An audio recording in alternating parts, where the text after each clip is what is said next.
Mr. Rami. Ah, I was taking care of Gwen.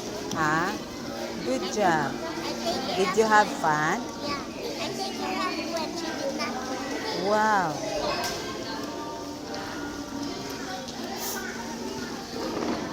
Can I have? Thank you. Gwen. Did you have fun, Gwen? Gwen? Teresa. Oh, bitaw.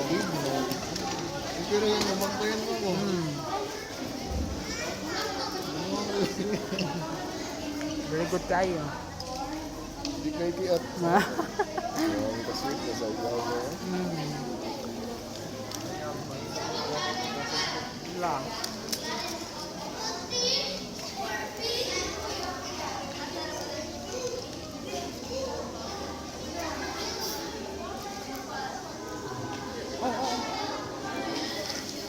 You stay here, huh? You want water? Yes. Okay. Can you get I will go back. I was so thirsty. Okay, okay.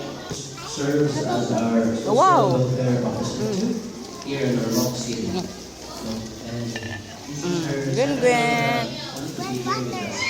Gwen, water na, water. Drink water. Thank you. Hindi kayo paminaw ng kwarno. Imbis na ulbaan ko ganiha, ako na yung istorya, naalala ako. Karon kaya ako naman kung nag-ulbaan ko bandit. No, nagdali ko sa kong emotion, pero nagdali kayo sila paminaw. Pwede na ba sila pagpapan? Kalma kayo sila paminaw. Pwede sila kanakugman sa kwarto ba na kanang makatulog ka kanilo.